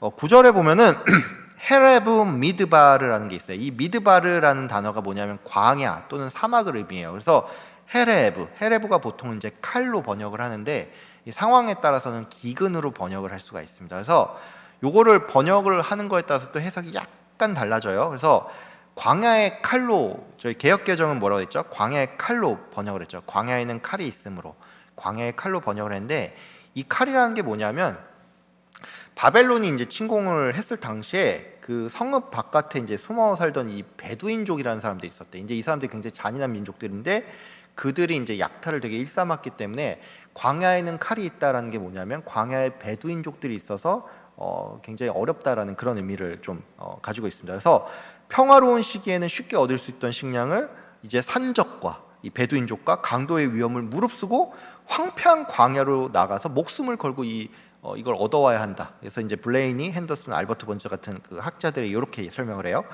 그다음에 이게 칼이 아니다 기근이라고 허색하는 분도 있어요. 그래서 그 미드바르는 이제 사막을 의미하면서 10절에 보면은 이 굶주림에 대한 상황이 나오잖아요. 그래서 이게 칼이 아니라 광야의 어떤 기근이다라고 그렇게 해석을 하시는 분도 있습니다. 또 이제 10절에 보면은 미프네이 잘 아보트 라 아부인데, 이제 이거 직역을 하면 기근의 열기 앞에서요. 기근의 열기 앞에서인데 이제 굶주림의 열기로 말미암아라고 돼 있잖아요. 근데 이제 이거를 어떤 식으로 해석을 하면 이걸 좀 의역하면 이렇게 해석할 수 있어요. 열기 앞에서라고 했는데 맹렬한 기아 상태로 말미암아, 이런 식으로 또 해석을 할 수가 있습니다. 제가 이 신분질서 전복과 관련해서 이제 이게 얼마나 수치스러운 일인지 좀 더 본다고 했죠. 그래서 앞에서 얘기했지만 언약 파괴 측면이 있습니다. 땅 뺏기는 것도 언약 파괴 측면이 있다는데 신분질서 전복도 언약 파괴 측면이 있어요. 왜냐하면 신명기 28장에 뭐라고 하면 복을 주시는데 너희들이 말씀을 잘 지킬 때, 율법을 잘 지킬 때 이런 복이 있을 거야 라고 하면서 뭐라 그러냐면 너의 하나님 여호와께서 너를 세계 모든 민족 위에서 뛰어나게 하실 것이라. 제일 뛰어난 민족 되게 해서겠다, 잘 나가는 민족들 엘리트 되게 하겠다, 이렇게 얘기했죠. 28장 12절에 이렇게 말해요. 네가 많은 민족에게 꾸어줄지라도 너는 꾸지 아니할 것이요. 예. 이거 잠깐 생각났는데 여러분 예전에 보면은 사실 이제 유럽에서도 옛날에 유대인들 되게 학살 많이 당하고 좀 미움을 많이 받았던 이유 중에 하나가 뭔지 아시죠? 고리대금을 많이 했잖아요. 예, 사실 이게 좀 잘못된 사상이긴 한데 이 사람들이 너를 세계 모든 민족 위에 뛰어나실 것이요, 이게 잘못 발전해가지고 선민 사상으로 갔고, 꾸어줄지라도 너는 꾸지 아니할 것이, 이게 조금 잘못 나가서 고리대금업으로 나갔습니다. 예, 요 이제 나중에 저도 옛날 신대원 때 교수님이 알려주신 건데, 이게 좀 유대인들이 나중에 잘못 나갔을 때 이게 너는 꾸어줄지라도 꾸지 않을 것이오가 고리대금업으로 가게 되는 그런 길을 열었다고 이렇게 설명을 하시더라고요. 그 다음에 여기도 이런 말이 있어요. 너를 머리가 되고 꼬리가 되지 않게 하시면. 이 세 개 다 뭐죠? 너네 잘 나가게 하겠다, 너네 그냥 최고로 잘 나가게 하겠다라고 했죠. 그러니까 이 수치심이라는 건 뭐냐면, 밑에 내가 딸보던, 우리가 최고로 하나님께서 만들어 주겠다고 했는데 내가 무시했던 민족에게 이 지배를 당한다는 것은 수치심 그 자체를 넘어서 내가 과연 하나님의 백성이 맞아? 이런 이 정체성에 대한 의문으로까지 이어지게 되는 그런 효과가 있다는 것입니다. 이 성경에 보면은 밑에 쓰는 표현이 좀 이상한데, 하여튼 신분 질서의 전복에 대해서 이것이 좋지 않다라고 성경에서도 증언을 해요. 그래서 뭐라고 하냐면 잠언 19장 10절에 보면 이런 말이 있어요. 미련한 자가 사치하는 것이 적당하지 못하거든 하물며 종이 방백을 다스림이랴. 그러니까 신분 질서의 전복 자체가 성경에서도 좋지 않은 걸로 말을 하고 있다는 것이죠. 그러니까 그 다음에 이 전도서 10장 6절 7절에 보면 우매한 자가 크게 높은 지위들을 얻고 부자들이 낮은 지위에 앉는도다. 종들은 말을 타고 고관들은 종처럼 땅에 걸어 다니는도다. 이거 무슨 얘기죠? 이거 좋은 현상이다라고 의미하는 건가요? 나쁜 현상이라는 거잖아요. 그러니까 이 신분 질서의 전복은 성경에서도 좋은 현상이 아닙니다. 좋은 말로 하질 않아요. 그리고 잠언 30장 21절 22절에 세상이 견딜 수 없게 하는 것 서너시 있나니 곧 종이 임금된 것과, 이런 신분 질서의 전복에 대해서 성경은 그 자체로 나쁘다고 계속 얘기를 한다는 거예요. 근데 이게 우리가 성경에서도 그렇게 말을 하지만 우리가 실제 일상에서도 이거 경험을 할 수가 있어요. 이거 굉장히 많이 나오는 얘기인데, 직장 생활 하다 보면은 10년, 5년, 10년 할 때까지 모르겠는데 10년만 넘어가도 그런 일이 일어나요. 직장 생활 하다 보면 후배가 이 일을 잘하고 되게 똑똑한 애들이 있어요. 똑똑한 아니면 이렇게 사내 정치를 엄청 잘한다든지, 아니면 학벌이 되게 좋은데 또 그 회사에 또 주요 학벌들이 라인들이 있거든요. 이건 잘 타는 사람도 있어요. 잘 타고 능력이 뛰어나서 잘 되든 뭔가 이게 잘하는 사람도 있습니다. 그래서 후배들이 이 선배보다 더 빨리 진급하는 케이스가 있습니다. 그래서 임원이 딱 되고 근데 나는 겨우겨우 만년 부장이다 이렇게 되면은 이게 되게 부끄럽습니다. 호칭부터 되게 애매해요. 내 후배여가지고 옛날 반말했거든요. 정우야 막 이렇게 불렀는데 최 이사님 이렇게 부르게 되게 이상해요. 굉장히 껄끄럽고 그래서 형 사석에서는 그냥 편하게 불러요. 이러면서 되게 껄끄럽고 부끄러운 상황이 되는데, 요즘 최근에 이제 나오는 드라마 중에 서울 자가의 대기업 다니는 김 부장이라는 그런 드라마가 있어요. 근데 이런 상황이 나옵니다. 근데 실제 이 신분 질서의 전복이라고 표현하면 그렇지만 이 신분이 뒤바뀌는 거죠. 이게 현실에서도 굉장히 껄끄럽고 부끄러운 상황입니다. 또 실제로 이런 거 있어요. 학창 시절에 나보다 이제 가난했던 어떤 집에 아이가 있었는데 이제 갑자기 부자가 되고 나는 가난해져요. 이런 케이스가 있어요. 이런 케이스 있어요. 제 주변에 지인 중에 이제 자기가 이제 얘기를 해주는데 그런 얘기 하신 분이 있어요. 이제 자기 아빠가 시골에서 이제 양계장을 했나 농장을 이렇게 되게 했는데 거기가 이제 일기 신도시인가 뭐 이기 신도 여기 딱 잡히면서 거기 보상받으면서 엄청 그렇게 딱 된 그런 사람이 있다고 하는데, 그래서 이제 자기는 그때 이제 IMF를 기점으로 이렇게 됐다는 거예요. IMF 기점으로 자기 집은 완전히 망해버리고 그쪽 집은 이제 뭐 이후에 막 이렇게 개발되면서 보상받으면서 갑자기 얘가 막 자기가 초등학교 때는 분명히 이 친구가 나보다 못 살았던 친구였고, 막 보면 우리 옛날에 도시락 싸웠잖아요. 그럼 막 도시락도 막 가끔 못 싸우는 막 그런 친구였는데, 대학교 가서 어느 날 딱 자기 집에 초대를 했는데 막 갑자기 무슨 한강변에 있는 딱 무슨 이게 막 이렇게 저택단지 막 이런 데 자기를 초대하니까 되게 눈이 휘둥그레졌다는 거예요. 그래서 이제 그때 기분이 썩 좋지 않았대요. 그 친구 이제 얘기를 들어보니까 되게 뭐 기분이 되게 뭔가 이 역전이 당한 느낌이 되게 기분이 나쁘고, 자기는 이렇게 IMF 때 망하면서 떨어지고 이런 걸 보면서 이게 되게 막 슬프고 막 속이 비통하고 그런 느낌이 들었다고 합니다. 심지어 둘 다 기독교인이었어요. 기독교인인데도 이게 용납이 안 됐대요. 그러니까 이런 걸 보면 알겠지만 신분 질서의 전복이라는 것은 굉장히 좀 감정적으로도 수치스러운 일이죠. 그래서 프란시스 베이컨 이 사람 이런 말 했어요. 자신이 잘 되고 있음을 세상에 알리지 마라. 그러면 세상은 너를 파괴할 방법을 찾을 것이다. 이거 진짜 맞는 말이에요. 사촌이 땅을 사면 배가 아프다. 이게 진짜 동서고금의 진리입니다. 그래서 신분 질서의 전복은 굉장히 좀 충격적인 일이다.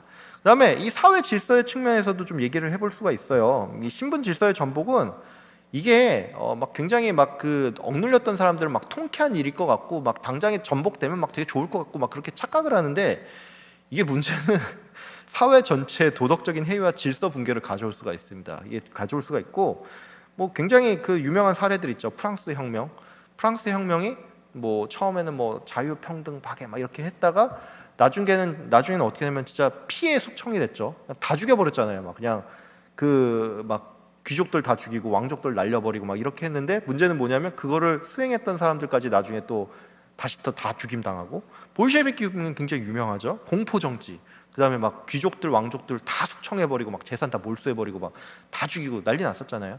이게 사실은 좋은 게 아닙니다. 사회질서 전복이라는 게 이게 뭐 사회 질서 전복이라는 게 너무 막 예를 들어서 뭐 지도층이 너무 악해서 뭐 전복이 되는 그런 경우도 있지만, 이게 꼭 좋은 건 아니다. 그래서 이런 게 이제 한번 생각해 볼 주제인 것 같습니다. 자, 우리 11절에서 14절 함께 읽겠습니다. 시작. 대적들이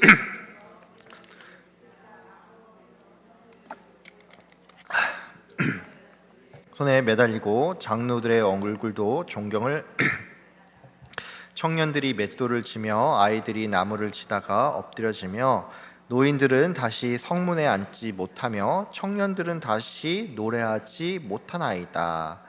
여기 보면은 각 층이 나와요. 부녀들, 지도자들, 청년들, 노인들.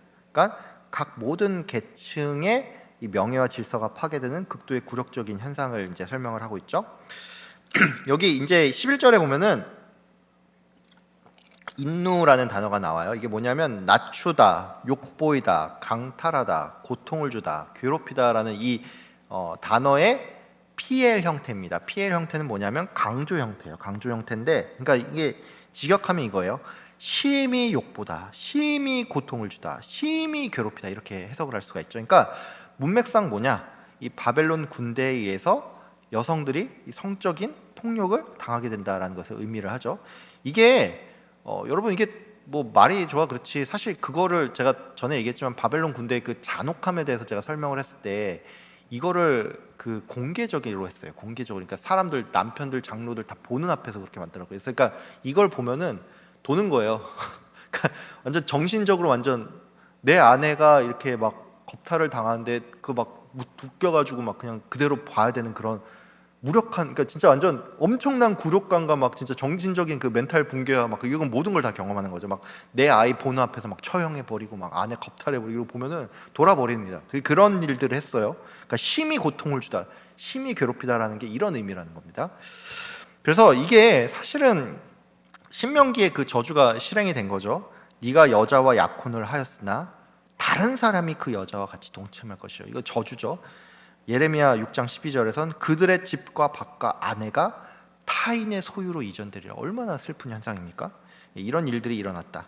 그 다음에 12절에 보면은 사림, 배, 야담, 니틀루라는 이제 단어가 나오는데, 이제 뭐냐면 사림은 지도자들이에요. 지도자, 방백들로 이제 해석도 하는데, 지도자들이 배, 야담, 야드가 제가 뭐라 또 야드?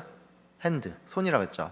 be는 뭐냐면 in이에요. in, by라는 의미도 돼요. 그들의 손으로 니틀로 매달렸다. 그래서 지도자들이 그들의 손으로 매달렸다라고 이제 이게 되는데, 요게 세 가지가 해석이 가능합니다. 이게 세 가지가 해석이 가능해요. 첫 번째는 뭐냐면 지도자들이 그들 누구냐? 바벨론 군대의 손에 의해서 이 지도자들이 목매달렸다. 처형당했다는 의미죠. 처형됐다. 이게 여기서 그들은 바벨론 군대로 볼 수가 있고, 두 번째는 뭐냐면 피살된 그 지도자들, 그러니까 죽은 지도자들이 군중들을 그러니까 칼로 맞아서 죽었든 어떻게든 죽었어요. 근데 군중들이 다 볼 수 있도록 이 대적들이 이 사람을 매단 거야. 그러니까 그 시체를 전시를 하는 거죠. 공포를 위해서 시체를 전시했다. 이렇게 해석을 하는 사람도 있습니다. 그다음 세 번째는 뭐냐? 지도자들이 그들의 손에서, 이게 그들은 뭐냐면 지도자들 자신, 그러니까 셀프, 지도자들이 자기 목을 이렇게 매달아서 죽었다, 자살했다, 이렇게 보는 경우도 있습니다. 그래서 1, 2, 3 다 해석은 가능한데 3번은 조금 가능성이 낮아요. 왜냐하면 뭐 그렇지만은 종교인들은 자살을 안 해요. 종교인들은 기본적으로 사후 세계에 대해서 생각을 하고 있기 때문에 기본적으로 자살을 잘 안 하기 때문에 3번은 가능성이 굉장히 낮고, 2번이나 1번이 가능성이 높은데 아마도 이제 1과 2를 혼용한 것이다. 그러니까 처형을 했는데 그 처형한 거를 공개로 전시를 했을 것이다. 이렇게 보는 경우가 많습니다. 요거 나중에 이 공개 그 처형이나 이런 거에 대해서 뒤에 조금 더 설명을 드릴게요. 13절에 보면은 나스토혼 나프로바에츠라는 이제 단어가 나오는데, 맷돌을 들었다, 나무를 가지고 넘어졌다 이거거든요. 근데 이게 뭐냐면 맷돌을 드는 일, 그 다음에 나무를 이렇게 날르는 거는 뭐냐면, 나무는 지게차 같은 데 실어가지고 이제 보통 짐승이 이제 끌고 옵니다. 끌고 오고, 맷돌을 들었다라고 하는데 작은 맷돌 이게 아니에요. 큰 맷돌이기 때문에 이거는 노예라든지 아닌 짐승들이 하는 겁니다. 노예 어떤 일이 있었죠? 삼손 눈 뽑아버리잖아요. 눈 뽑아버리고 맷돌 이렇게 지고 이렇게 가게 하잖아요. 그러니까 노예들이 당했던 일입니다. 그리고 보통은 짐승이 합니다. 노예한테도 안 시켜요. 짐승한테 시켜요. 왜냐하면 이 너무나 고된 일이기 때문에. 여러분 그 무거운 거 좀만 나르면은 막 되게 다리 후들후들거리고 되게 힘들잖아요. 근데 이 연자 맷돌이라는 게, 여러분 진짜 맷돌이란 거 생각해보세요. 이게 얼마나 무거운 건데, 진짜 얼마나 무거운데 이걸 사람이 나르는 게 말이 안 되는 일이에요. 근데 그래서 보통은 소들이 끌게 시켰습니다. 그래서 이 마태복음에 보면 이런 말 있죠. 18장 6절에 차라리 연자 맷돌이 그 목에 달려서 깊은 바다에 빠지는 것이 나으니라, 이런 말 나오죠. 연자 맷돌이라는 건 엄청 무거운 맷돌이에요. 그러니까 동물들이, 짐승들이 끄는 거라서 엄청 무거운 맷돌을 목에 달리면 너무 무겁기 때문에 그냥 바다 제일 밑에까지 그냥 떨어져 내려간다는 거예요. 그래서 보통 짐승이 돌리는 맷돌입니다. 그 14절에 보면은 제케님, 미샤르, 네흐파누라고 되어 있는데, 여기서 이제 그 노인들이 성문으로 돌아섰다라는 의미거든요. 성문으로부터 돌아섰다. 그래서 제케님이 뭐냐면, 제가 예전에 설명드렸는데 자켄이 제가 장로라는 의미 있다, 노인들이라는 의미 있다 그랬죠. 그래서 합신에서 40세 이상 되는 사람한테 자켄이라고 부른다, 제가 그런 얘기 한번 설명드렸던 것 같은데, 제케님, 노인들, 장로들이고, 여기 이제 네흐파누, 미샤르, 메흐파누는 뭐냐면 성문으로부터 돌아서는데, 미가 from이에요. from, 샤아르 성문, 미샤르 성문으로부터, 네흐파누 누구 그러니까 우리들이 돌아섰다라는 그런 의미인데, 그러니까 노인들이기보다는 성문이 들어갔기 때문에 장로들이라고 번역을 하는 게 좋습니다. 왜 장로들로 번역하는 게 좋냐면, 성문 있잖아요. 성문에서 여기서 보통 이제 사람들이 재판도 하고 계약도 체결을 하고 이 사회와 정치 그 문제에 대해서 논하는 이 공공 장소 같은 것이 바로 이 성문 앞에서 있기 때문에. 그러니까 뭐 고대 이제 그리스에 보면 아고라라고 해가지고 거기서 이제 막 토의하고 상거래하고 막 이렇게 정치적인 논쟁하고 이런 아고라라는 곳이 있었잖아요. 근데 이런 거랑 비슷한 개념입니다. 그래서 성문에서 이거를 이제 주로 이제 하는 사람들은 이제 높은 사람들, 어떤 재판 같은 것도 하고 이렇게 그 다음에 뭐 이제 사회 정치적인 문제에 대해서 논하는 사람들은 좀 직급이 있는 사람들이기 때문에 장로들이라고 번역하는 게 좋습니다. 그래서 여기 아모스서에 보면 그들이 성문에서 책만 하는 자를 미워하며 정직하게 말하는 자를 싫어하는도다. 그러니까 성문에서 그런 재판이나 이런 업무를 했다라는 것을 알 수가 있죠. 제가 앞에서 여기 그 처형과 관련해서 제가 조금 더 설명을 드린다고 했는데, 이 공개 처형 그리고 이 시체 전시와 관련해서 조금 좀 볼 부분이 있어요. 그래서 이 공개 처형과 시체 전시는 최근 들어서 생긴 것이 아니라 고대 시대 때부터 굉장히 자주 있었던 방식이라고 합니다. 그래서 이렇게 공개 처형하고 또 시체를 전시하는 거는 사실 범죄자 그냥 단순히 처벌하려면 그냥 죽이면 되잖아요. 뭐 전기의자 같은 데서 죽이든지 뭐 아니면 그냥 목 매달고 그냥 죽이고 끝내면 되는데, 공개를 하는 이유는 보통 시각적인 효과를 위해서입니다. 보통 이것을 처형하는 주체가 절대적인 권력이 있다라는 그런 것을 보여주는 거고, 너네도 까불다가는 이렇게 돼, 뭐 이런 식의 어떤 그런 어떤 정치적 목적, 그리고 모욕감과 공포감을 심어주는 목적이 있죠. 모욕감과 공포감은 이런 거예요. 그러니까 야, 우리 부모가 저렇게 달리는 거 보면 굉장히 모욕감 들면서도 나도 잘못하면 저렇게 언제든 잡혀갈 수 있겠구나, 이런 공포감을 심어주는 용도가 있죠. 그래서 그 로마에 보면은 십자가형 있잖아요. 십자가형이 있는데, 이게 이제 로마의 그 형벌에서도 그 굉장히 극형에 들어갑니다. 극형에 들어가는데, 그 능지처참 능지가 원래 그거 계속 이렇게 회 자르듯이 그렇게 막 살 잘라내는 그런 그런 게 있는데, 그것만큼 되게 큰 급으로 이제 되게 치는 게 십자가형이래요. 그리고 왜 그러냐면, 이 십자가형이 원래 이제 역사적으로는 이제 고대 이집트에서 먼저 시작을 했대요. 이집트에서 시작을 해서 그리스로 넘어왔고, 그리스에서 로마 제국으로 이제 전파가 됐는데, 이 십자가형을 보통 누구한테 했냐면 반역자들한테 했습니다. 반역자들한테 했고, 이 노예의 반란 지도자들을 대상으로 했대요. 그러니까 이게 왜 그러냐면, 야, 너네가 이 로마의 권위에 대항을 하면, 도전을 하면 이렇게 된다라는 걸 보여주기 위해서 십자가형을 했다고 합니다. 십자가형은 형이면서 동시에 또 공개 처형의 의미도 있어요. 전시 효과도 있죠. 그래서 원래는 이 전시를 언제까지 하냐면 충분한 전시적 효과가 있을 때까지, 그러니까 썩을 때까지 그냥 원래 매달아 둡니다. 그래서 제가 다른 책 찾아봤었는데, 유세비우스 그 책에 보면은 로마가 한때 되게 심할 때는 어떤 길에 한 3,000구의 시체를 계속 한 썩을 때까지 그냥 걸어두었다는 그런 말이 있어요. 근데 예수님 같은 경우에는 그러진 않았잖아요. 바로 그 다음 날이 안식일이면서 바로 이렇게 내렸잖아요. 그리고 그 율법에 따르면 나무에 매달린 자마다 그 저주받은 자, 뭐 이런 표현들이 있으니까 이제 율법에 따라서 바로 그 다음 날 그날 바로 내렸는데, 원래는 썩을 때까지 막 진짜 그 벌레들 막 꼬이고 막 이렇게 막 구더기 막 끓고 막 그 까마귀들 와서 막 눈 파먹고 이럴 때 할 때까지 놔둔다고 합니다. 원래 그러니까 굉장히 무서운 거예요. 근데 이 십자가형이 진짜 무서운 게 뭐냐면, 십자가형도 무섭지만 십자가형 받기 전에 그 채찍질 자체가 진짜 무섭다고 합니다. 여러분 그 패션 오브 크라이스트 보셨죠? 패션 오브 크라이스트 볼 때 막 이러면서 보게 되잖아요. 막 되게 고어물 같이 보이잖아요. 그 실제 역사학자들이 얘기하는데 저거 되게 소프트하게 바꾼 거다. 그거조차도 되게 소프트하게 바꾼 거다라고 얘기해요. 우리 옛날 막 그 미국에서 만든 그 성경 드라마 같은 그런 거 보면은 예수님 막 깔끔한 모습으로 그냥 이렇게 팬티 하나 입으시고 이렇게 딱 이렇게 하시잖아요. 그거 아니에요. 패션 오브 크라이스트가 조금 더 고증을 한 건데 그것도 충분치 않다고 대부분 얘기합니다. 그래서 이 채찍이 뭐냐면, 채찍이 그냥 이렇게 팍 때린 채찍이 아니라 채찍 끝에 쇠구슬이 다 달렸고, 쇠 조각 있고 뼈 조각, 그다음에 생선 가시 같은 게 다 박혀 있어요. 그래서 채찍으로 딱 때리고 쫙 하면은 이 피부가 탁 하고 막 다 뜯겨 나갑니다. 그래서 골격이 드러나고 내장이 노출되고 파상풍을 입게 된답니다. 그래서 이 역사가 유세비우스가 이런 말을 했어요. 태형을 당하는 사람의 정맥이 밖으로 드러났고 근육, 근골, 그리고 내장의 일부가 노출되었다. 엄청 끔찍하죠. 잔인하죠. 그래서 이 십자가형 같은 경우에 십자가형을 끝까지 받는 사람도 별로 없다고 합니다. 왜냐하면 중도의 사망을 굉장히 많이 당한대요.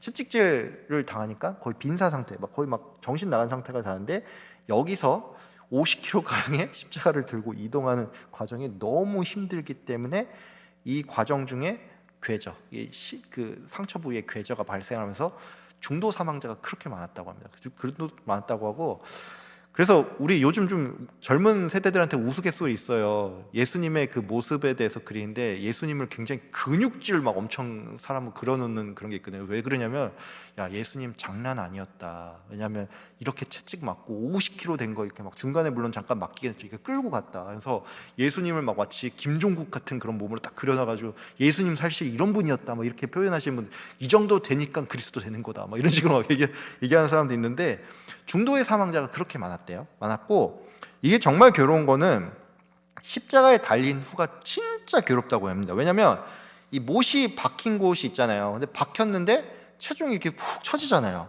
그러니까 여기에 몸이 다 쏠리는 거예요. 이 체중이 다 실려서 쏠리는 거예요. 그러니까 팔이 이렇게 늘어나다가 여기 이제 막 관절 있죠. 이게 탈구가 딱 일어나면서 축 처지는 거예요.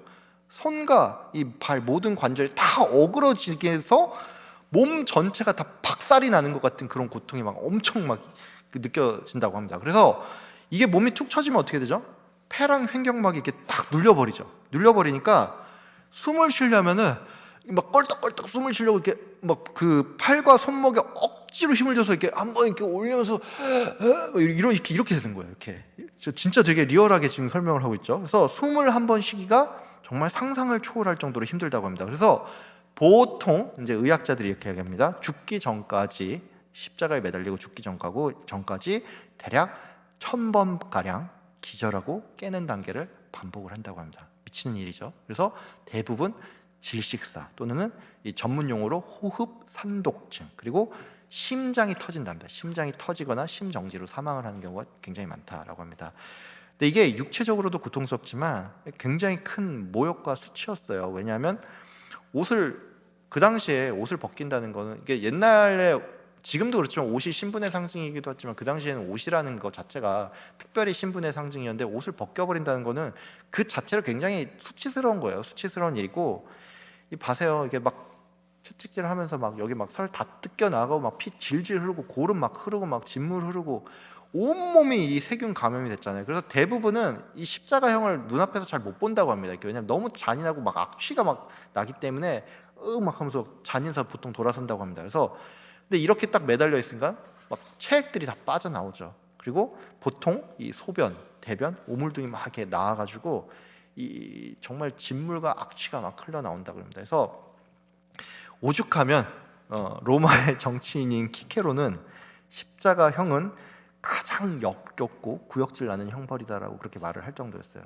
이게 제가 그 얘기를 한 건데 이제 공개 처형과 이 공개 전시 얼마나 무서운지에 대해서 설명을 드렸고 또 이제 그 공개 처형 관련해서 이제 뭐 역사적인 또 사례가 있어요. 십자가형에 대해서 좀 길게 설명을 했는데 이게 또 중세 시대도 많았습니다. 여러분 그 런던 다리 무너져 이런 노래 있지 않아요? 그런 노래 있죠. 그래서 그 막 우리 런던 가면 런던 브릿지, 런던 탑 하면 막 뭐가 되게 그 유서 깊은 곳이고 뭔가 되게 이렇게 관광지로 되게 멋있어 보이고 뭐 그러니까 이런 느낌 있잖아요. 근데 이게 옛날에 16세기 말까지만 해도 어떤 일이 있었냐면 이 런던 탑 안에 타워 힐이라는 곳이 있었대요. 근데 여기 뭐 하냐는 곳이냐면 반역죄 저지른 귀족이나 지도자를 참수하는 곳이었다 합니다. 참수를 해서 어떻게 했냐? 이 소금에 이걸 절여요. 머리를 소금. 저 오늘 이렇게 잔인한 얘기를 많이 하죠.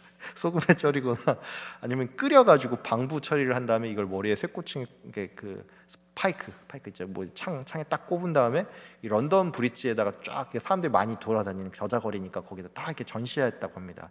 그래서 역사적으로 실제로 그런 거 있어요. 1305년 스코틀랜드에 윌리엄 윌리스를 처형한 후에 그 사람의 머리를 이 런던 브릿지에 딱 해서 이게 16세기 말까지도 있었대요. 16세기 말까지. 이거 16세기 말이면 1500년대 후반이에요. 종교개혁 일어났던 시대. 그러니까 굉장히 우리가 이렇게 잔혹한 시대를 지냈다는 겁니다. 잔혹한 시대를 지냈다는 거예요. 런던에서도 그 신사의 나라는 런던에서도 이런 일이 있었고 북한 뭐 공개 처형 유명하고 공포 효과를 굉장히 극대화해서 체제 그 어떤 김일성 그 체제 김일성 김정일 그 체제에 아예 반항을 못하게 만든 효과가 있는데 여러분 뭐 이게 13년인가요? 몇 년이게 하여튼 그때 처음에 그 김정은 되고 얼마 안 됐을 텐데 장성택 처형했었잖아요. 처형했고 측근들 그냥 대대적으로 그냥 공개 처형하고 이렇게 주민들에게 공개하고 주민들 앞에서 뭐 시신 불태우고 이랬다는데 이게 어떻게 죽였는지에 대해서 썰이 되게 많아요. 근데 이제 제일 유력한 썰이 고사총을 사용했다. 고사총은 뭐냐면 일반 그 총이 아니라 이 탄피가 35mm짜리 뭐 이런 거래요. 그러니까 이제 아마 장로님 아시겠죠? 이렇게 35mm면 굉장히 큰 총이에요. 그래서 총을 쏴면은 총이라는 게 회전을 하면서 가거든요. 맞으면은 푹 뚫리는 게 아니라 이게 터져요. 터지는데 고사총 이게 더 큰 거기 때문에 맞으면 그냥 온몸이 그냥 팍 터져버립니다. 그래서 막 살점이 다 뜯겨나간다고 합니다. 살점이 다 뜯겨나서 터지면서 죽어요. 그래서 고사총을 사용해서 장성택을 죽였다라는 그런 썰이 있고 사냥개를 풀어서 물어 죽이겠다. 그다음에 참수 후에 전시했다. 뭐 다양한 썰이 있는데 뭐 어쨌든 공개 처형하고 죽였다는 게 굉장히 중론입니다. 그러니까 이런 게 아직도 남아 있는 나라가 진짜 참 안타깝게 우리 바로 위에 있는 나라예요. 예, 아직도 그런 나라입니다. 자, 우리 15절에서 16절 함께 읽겠습니다. 시작. 우리의 마음에는 기쁨이 그쳤고 우리의 머리에서는 면류관이 떨어졌사오니 오라 우리의 범죄 때문이다. 예, 기쁨이 사라지고 슬픔만 남은 상황, 면류관을 잃은 게 결국 우리의 범죄 때문이다라고 했죠. 요 반대의 상황이 있어요. 예.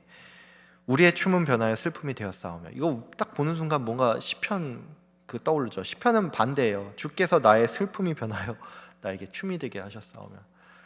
참 이렇게 얼마나 이렇게 반대의 상황이 얼마나 서글픕니까? 슬픔이 변화해서 춤이 되어도 참 모자랄 마당인데 춤이 변화해서 슬픔이 됐어요. 여기 15절에 보면 메홀레누 네우파크 레벨이라고 있는데 이게 직역을 하면 뭐냐면은 춤, 메홀레, 누 우리의 춤이 네흐파크 변하였다. 레 에벨, 투 에벨, 에벨이 뭐냐면 슬픔이에요. 에벨이 슬픔이고 헤벨이 있어요. 헤벨은 뭐냐면 혹시 아는 분 있을지 모르는데 헤벨은 헛되다, 허탕하다 뭐 이런 의미인데 그 전도서 처음 시작할 때 헛되고면 헛된 이거다. 헤벨인데 이게 숨을 헤벨 이렇게 쉽네요. 나 모르겠어요. 이런 식으로 했는데 헤벨 헛되다라는 그런 의미가 있고 에벨은 뭐냐 슬프다는 의미인데 여기서 이제 마홀레누는 뭐냐면 이제 우리의 춤이라고 그랬는데 마홀이 춤이에요. 춤. 근데 춤이 뭐냐면 그냥 기뻐서 우리 음주 가면 우리나라 잘한다 그러잖아요. 그래서 막 흥이 많아가지고 춤을 잘 춘다. 근데 그런 단지 흥만을 의미하는 게 아니라 여기서 이 춤이라는 건 뭐냐면 워십 개념이 있습니다. 워십. 그러니까 하나님을 예배하는 그 춤이라는 개념으로 생각하시면 돼요. 그러니까 하나님을 예배하는 그 기쁨이 사라져서. 그러니까 여러분 봐봐요. 그냥 기쁨 사라져도 힘들죠.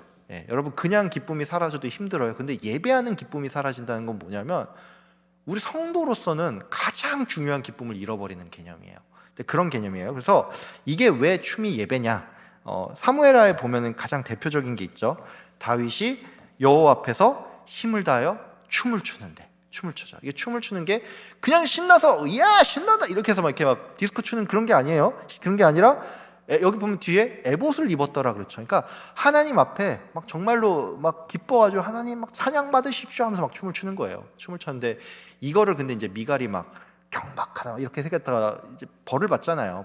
왜냐하면 그게 진짜 경박한 춤이 아니라 하나님을 예배하는 걸 보고 경박하다고 얘기를 했기 때문에 하나님께서 벌을 내리신 거예요. 그래서 이 춤은 예배와 관련이 있다. 예배와 관련이 있다는 거고 에벨은 이제 애통, 슬픔을 얘기하는데 초상을 의미하기도 합니다. 초상을 의미해서 그러니까 뭐냐? 예배와 일상생활의 기쁨이 박탈이 되어서 초상집의 슬픔으로 변했다라는 그런 의미에서 톰슨 같은 경우에 뭐라고 하냐면 이는 하나님과의 교제가 끊어짐을 의미한다라고 이렇게 설명을 합니다.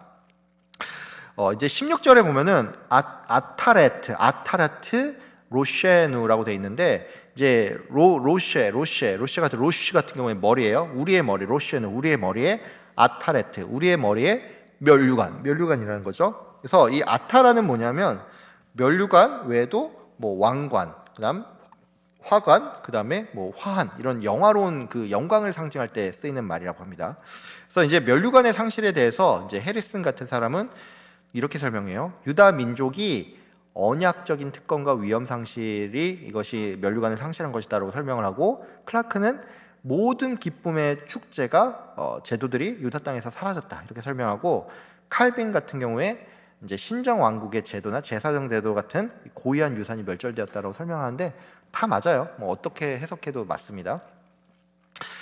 이제 16절에 보면은 오이나 라누라는 단어가 나오는데 오이나 라누라는 단어가 있는데 여기서 오호라라고 있죠. 오호라라고 돼 있는데 이 오이나 라누는 뭐냐면 화가 있도다 나는 now라는 의미에서 지금 라누에서 to us 해가지고 우리에게 그래서 화가 있도다 지금 우리에게 이것을 이제 오호라라고 번역을 했다는 거죠. 오호라. 근데 오호라라고 번역을 했는데 이게 오호라가 오로라인지 뭐 뭘 의미하는 건지 우리가 모르는데 이게 사실 화가 있도다 지금 우리에게 이런 의미를 가지고 있습니다. 그래서 이게 이제 그 통상적으로 좀 많이 쓰여요. 많이 쓰여가지고 여기에 보면 이제 오이리 같은 것은 뭐냐면 재앙이로다 나여 나에게 화가 있도다 해서 이제 미가 7장 1절에 보면 재앙이로다 나여 이런 단어가 있거든요. 이게 오이리고 그다음에 오이라누가 또 쓰여요. 그래서 예레미야 4장 13절에 보면 그의 말들은 독수리보다 빠르다. 우리에게 와 있도다 해서 오이라누 이런 단어가 쓰입니다. 자, 우리 17절 18절 함께 읽겠습니다. 시작. 이러므로 효온산이 황폐하여 여우가 그 안에서 노나이다. 예, 이전에 이제 묘사된 모든 이제 어려움, 16절까지 쭉 묘사된 어려움 때문에 낙심한 상황, 그 다음에 예루살렘이 황폐해졌다라는 그런 내용을 갖고 있는데, 27절에 보면은 우리의 마음이 피곤하고 우리의 눈들이 어두우며라면 이런 표현이 있죠. 그래서 이게 하쉐크 에이네이누인데, 하샤크가 어두워지다라는 뜻이에요. 어두워지다라는 뜻이고, 에이네이누 우리, 에인 제가 뭐라고 했죠? 아인 눈이라고 하죠. 눈 그러니까 눈은 우리, 에이네이 눈들 이게 복수형이에요. 그래서 우리의 눈들이 어두워졌다. 직역하면 그건데, 이게 무슨 의미냐면 눈들이 어두워진다라는 거는 육체적인 쇠약을 좀 의미해요. 먼저는 육체적인 쇠약을 의미해요. 제가 요즘 좀 어르신 저보다 연세 있으신 분들 앞에서 죄송한데 제가 좀 노안이 와가지고 요즘 이게 좀 잘 안 보여요. 이게 제가 벌써부터 노안이 온 게 맞는지 모르겠는데, 요즘은 이제 그 핸드폰 볼 때도 잘 안 보여서 이렇게 안경 이렇게 하거든요. 이렇게 하고, 그리고 제가 이제 좀 난시가 좀 심해져서 그런지 이 앞에 담임 목사님 같은 경우 여기 뭐 자막 뜨면 읽으시던데 전 자막 잘 안 보이거든요. 자막 잘 안 보여요. 그래서 이게 눈도 좀 많이 나빠지고 있는데, 이제 이 눈이 나빠진다는 건 뭐냐면, 여러분 그 눈이 근육으로 이루어진 거 아시죠? 그래서 눈이 근육으로 이루어지기 때문에 노화가 올 때 눈이 되게 빨리 온대요. 노화가 되게 빨리 오는 게 눈이래요. 눈이라고 하는데, 그러니까 눈이 어두워졌다라는 표현은 바꿔 말하면 육체적인 쇠약을 의미하죠. 옛날에 누구죠? 야곱과 이삭이 말년에 눈 어두워지잖아요. 눈 어두워서 잘 안 보이잖아요. 이게 눈이 어두워지는데 이게 육체적인 쇠약을 의미하고, 나이 먹어도 쇠약해지지만 여기선 특수한 상황이기 때문에 이제 이게 말이 생각이 안 나요. 그러니까 지금 이제 쌓여 있는 상태에서 되게 어려운 상태에 있어서 고난받는 상황에서 육체적인 쇠약을 의미합니다. 그래서 요 의학적으로 얘기하신 분이 이렇게 얘기해요. 기아랑 비타민 A 섭취 부족에 의해서 이게 야맹증이다. 이렇게 좀 의학적으로 설명하시는 분들이 있습니다. 그래서 지속적인 출혈과 탈수, 만성 영양 부족에 따른 저혈량성 쇼크로 시야가 흐려지고 앞이 깜깜해지는 증상이다. 여러분 약간 당 떨어져 이러시는 경험들 다 해봤죠? 예. 당 떨어질 때 어떤 현상 나타나는지 알죠? 이게 식은땀 나고 몸에 힘 축 빠지고 사물이 잘 뭔가 이렇게 흐릿흐릿하고 잘 인지 안 되잖아요. 이런 걸 얘기를 한다고 설명을 하시는 분들이 있습니다. 그 다음에 이제 이걸 비유적으로 해서 미래의 모든 희망이 끊어졌다라고 또 말하시는 분들이 있어요. 왜냐하면 히브리어가 이제 눈이 지혜를 의미하기 때문에, 지혜, 이해력, 미래에 대한 통찰을 의미하기 때문에 눈이 어두워졌다라는 것은 이 영적인 시야, 미래의 희망이 다 끊어진 것이다. 이렇게 설명을 하기도 합니다. 그래서 이제 성경에서도 실제로 이 눈이 어두워지는 것이 이제 좀 암울한 상황이라는 의미로서 많이 쓰입니다. 그래서 그 이사야 59장에 보면은 우리가 소경같이 담을 더듬으며 눈 없는 자같이 더듬으며 낮에도 황혼 때같이 넘어지니 우리는 강장한 건강한 자 중에서도 죽은 자와 같도다. 그러니까 암울한 상황이라는 것이죠. 그다음에 이게 신명기에 보면 뭐라면 이 저주예요. 여호와께서 또 너를 정신이 돌아버리게 하는 것, 미치는 것과 눈 머는 것, 눈이 어두워졌다. 눈 머는 것과 정신병으로 치시리니 네가 대낮에도 더듬어 다니기를 맹인이 어둠 속에서 더듬는 것과 같이 할 것이라. 이런 표현이 나오죠. 그러니까 이거 자체가 저주예요. 눈이 어두워지는 것 자체가 하나님의 그 저주에 이런 거 있다는 거죠. 우리 또 이런 거 실제적으로 사용 용례들이 있습니다. 이게 잘 안 보인다라는 게 이게 미래가 깜깜하다는 의미로 많이 하는데, 예를 들면 이런 거예요. 이제 군 시절에 저도 이제 다들 왜 그런지 모르겠는데, 이게 이등병이 이제 신병이 딱 들어오죠. 신병 딱 들어오면은 이제 병장이 야, 너 일로 와봐 하면서 딱 이렇게 눈을 싹 이렇게 두 손을 딱 가려줘요. 하면서 야, 눈 떠봐 하면서 근데 눈을 가리고 있으니까 아무것도 안 보여서 뭐가 보여? 그러면 아무것도 안 보입니다. 딱 이렇게 얘기하잖아요. 그러면 그래, 이게 앞으로 남은 너의 군 생활이야. 이렇게 막 설명을 하거든요. 이게 뭐냐면 앞이 안 보인다, 깜깜하다. 이거 자체가 우리가 비유적으로 실제로 우리 실제 상황에서 많이 쓰인다라는 얘기죠. 자, 우리 18절에 보면은 슈아림 힐루크보라는 이제 단어가 나오는데, 여기서 이제 이건 뭐냐면 여우들, 이제 간혹 승냥이로 이제 번역이 되기도 합니다. 그래서 이제 우리 성경에는 이제 한글 성경에서는 이제 이거를 이제 여우라고 번역을 했는데 영어 성경 아마 NIV 이 동일 구절 보시면 아실 거예요. 여기 자칼로 번역합니다.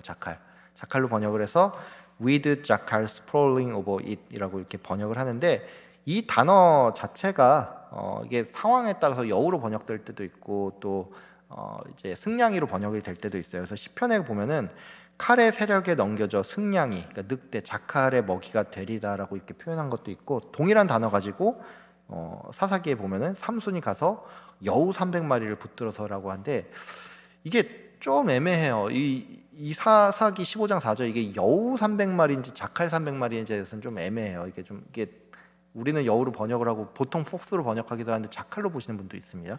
예. 근데 이제 여우가 이 예루살렘에 출현을 했다라는 게 무슨 의미냐라는 것들을 한번 생각해 볼 수가 있는데 그 여우 습성이 야행성이에요. 야행성이고 이 여우가 우리 여우 사람 홀린다 막 이런 말 있잖아요. 근데 여우를 실제로 본 사람들이 별로 없잖아요. 동물원 같은 데서 말고 실제 본 사람들 없잖아요. 왜 그러냐면 이 여우 습성이 사람을 정말 극도로 경계를 한다고 합니다. 그래서 이게 무슨 얘기냐면 사람이 그렇게나 많이 살고 또 순례객들이 오던 그 예루살렘에 여우가 돌아다닌다는 거는 완전한 폐허가 돼서 진짜 자연 상태로 돌아갔다라는 그런 의미예요. 그러니까 여러분 보세요. 지방 같은 경우에 지방 소도시들이나 아니면 지방 아니면 면 이런 데 막 소멸 위기 막 이런 데 많잖아요. 그런 데가 어느 날 우연히 여우가 나왔다 그러면 그렇게 놀랄 일이 아니거든요. 실제로 여우들 요즘 좀 복원돼 가지고 여우들 보면은 무슨 산에서 한 번씩 봤다, 등산객들 봤다 이런 내용들이 조금씩 나오거든요. 조금씩 나오는데 아직 그렇다고 해서 여우를 도심 한복판, 예를 들어서 청계천에서 만났다, 여우를 강남대로에서 만났다, 역삼역에서 봤다 이런 사람은 아무도 없어요. 왜냐하면 이 여우라는 습성 자체가 한 도시에서 없다는 거죠. 이게 완전 도시에 없는데 지금 그게 이거예요. 서울 강남대로에 지금 여우들이 돌아다니다, 여우 속을 있어서 돌아다닌다라는 지금 그런 의미로 받아들여야 되는 거예요. 그리고 이제 이게 왜 충격적인 일이냐면은 시온이 지금 이제 뭐라 그러냐면 시온산이라고 했죠.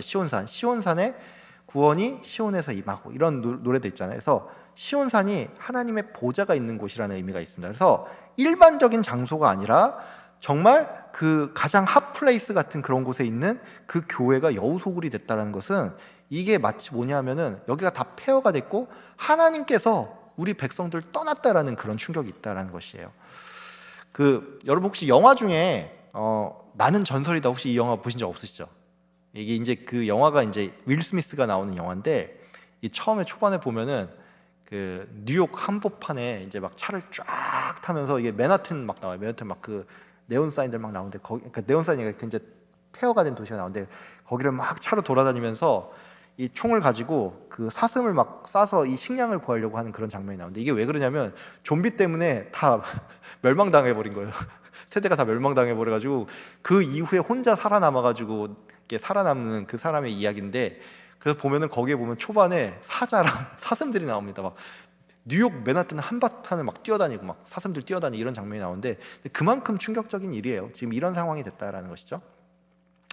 자, 우리 이제 끝이 보입니다. 19절에서 22절인데 함께 읽겠습니다. 시작. 여호와여 주는 영원히 계시오며 주의 보좌는 대대에 이르나이다. 주께서 어찌하여 우리를 영원히 잊으시오며 우리를 이같이 오래 버리시나이까. 여호와여 우리를 주께로 돌이키소서. 그리하시면 우리가 주께로 돌아가겠사오니 우리의 날들을 다시 새롭게 하사 옛적 같게 하옵소서. 주께서 우리를 아주 버리셨사오며 우리에게 진노하심이 참으로 크시니이다. 19에서 22절은 내용이 조금 바뀌어가지고 이제 탄원 쪽으로 가요. 영원하신 주께 버림받았음을 탄식하면서 회복을 간구하고 또 주님께서 우리를 아주 버리셨을까 두렵다라는 그런 내용으로 되어 있는데 19절에 보면은 이런 게 나와 있어요. 아타 여호와, 이게 아도나이로 읽었죠. 아도나이 레올람 테셉인데 이제 번역하면 이거예요. 아타 너예요. 너 아타 you 당신 아도나이 여호와여 레올람 테셉. 그래서 영원히 앉아 계신다 이런 의미인데 여기 우리 본문엔 이렇게 그냥 돼 있죠. 여호와여라고 그냥 하나만 돼 있잖아요. 근데 원래는 당신 여호와여 이런 의미예요. 여호와여 그런 의미예요. 그러니까 이게 뭐냐면 여기서 말하는 아타는 강조 인칭 대명사입니다. 강조 인칭 대명사하면서 그 여호와의 영원하심과 통치하심을 강조하는 역할을 하죠. 예시 이거 들면은 좀 이해가 편해요. 김태희 예쁘다라고 표현하면 김태희 예쁘다 그냥 이거잖아요. 근데 너 김태희여 예쁘다라고 하면은 예쁘다를 엄청 강조하는 그런 효과가 있는 거죠. 그래서 강조 인치 대명사라는 게 이런 의미라고 생각을 하시면 됩니다. 그 20절에 보면은 람마, 라네짜흐, 티시카, 헤누라는 단어가 나왔는데 여기서 이제 람마, 그러니까 이거 지역함이 이거예요. 왜 영원토록 우리를 잊으시나이까라고 돼 있는데 여기 이제 첫 번째 단어 람마 같은 경우에 보통 탄식시, 그러니까 보면 시편에 보면 탄식시들 나오죠. 탄식시에 자주 사용되는 질문들 단어들입니다. 그래서 요게 에이카도 오 어찌하여 이런 단어라고 그랬잖아요. 근데 그러니까 이게 이 람마랑 에이카는 이 느낌이 살짝 다릅니다. 왜 다르냐면 시편에 같은 경우에는 람마들이 쓰였거든요. 이게 탄식시에 내 하나님이여 내 하나님이여 여기서 어찌라고 표현을 하겠는데 어찌 나를 버리셨나이까 여기서 어찌는 에이카가 아니에요. Y예요. 람마예요. 그 다음에 나의 반석이신 하나님께 아뢰기를 어찌하여, 이 어찌하여로 번역하긴 했지만 람마예요. 람마. 어찌하여 나를 잊으셨나이까. 한글은 둘 다 어찌하여라고 번역을 해서 뭔가 그냥 같은 표현인 것 같은데 에이카랑 람마랑 좀 달라요. 에이카는 뭐냐? 어찌하여, 이건 뭐냐? 이미 벌어진 사실 그 자체를 보면서 탄식하는 겁니다. 이미 벌어진 사실을 보면서 경악하고 슬픔 그 자체를 탄식하는 거고, 람마는 왜? 그러니까 뭐냐면 비참한 현실을 보면서 도대체 이 이유가 뭡니까? 도대체 왜 그러신 겁니까? 이런 이 람마 Y의 의미가 좀 더 좀 큽니다. 물론 이 둘을 뭐 그렇게 되게 칼같이 이렇게 구분해서 쓰지는 않지만 주로 그렇다라는 것을 좀 알고 있으면 합니다. 그 다음에 우리 21절에 보면은 하슈베누 웨나슈브인데 이게 직역을 하면 우리를 돌이키소서 우리가 돌아가겠습니다 라는 단어거든요. 그래서 여기에 공통적으로 쓰인 게 뭐냐면 하슈베노 시읍 비읍 쓰이죠. 그 다음에 웨나슈브 왜 그리고 나슈브 돌아가겠습니다. 그러니까 슈브 돌아오다라는 동사가 이제 같이 쓰이거든요. 이게 뭐냐면 인과응답의 그 구조를 의미를 하죠. 우리가 돌아가는 게 그냥 돌아가는 게 아니야. 주님께서 돌이키셨기 때문에 돌아간다. 그러니까 회개라는 게 뭐냐면 내가 노력해서 회개가 되는 게 아니라 하나님께서 돌이키시게 하는 그 은혜가 있어야지만 돌아간다라는 이런 어떤 그 신학적인 진리를 보여준다라고 할 수가 있습니다. 이 20절 같은 경우에 21절 같은 게 조금 좀 특이해요. 왜냐하면 이제 그 여러분 이제 위 한글 성경 봐서 알겠지만 21절이 조금 길죠. 예, 길어가지고 이 음절 구조가 좀 다릅니다. 그래서 1절부터 20절까지는 2+2로 이루어져 있어요. 그래서 어떻게 되냐면 20절 같은 경우에 이런 식으로 구성이 돼요. 주께서 어찌하여 우리를 영원히 잊으시오며 우리를 이같이 오래 버리시나이까. 투죠. 둘에서 2+2. 이게 1절부터 20절까지는 이런 구조로 돼 있고 한글로는 명확하게 나오진 않아요. 명확하게 나오진 않지만 근데 이제 그 21절 같은 경우에 2+2+3에서 좀 길어집니다. 음정식인데 길어지고 여호와여 우리를 주께서 돌이키소서 그리하시면 우리가 주께로 돌아가겠사오니 우리의 날들을 다시 새롭게 하사 옛적 같게 하옵소서. 이거 지금 제가 한글로 억지로 끄는 건데 히브리어는 이게 좀 명확하대요. 그래서 2+2+3 구조 이렇게 돼 있다고 합니다.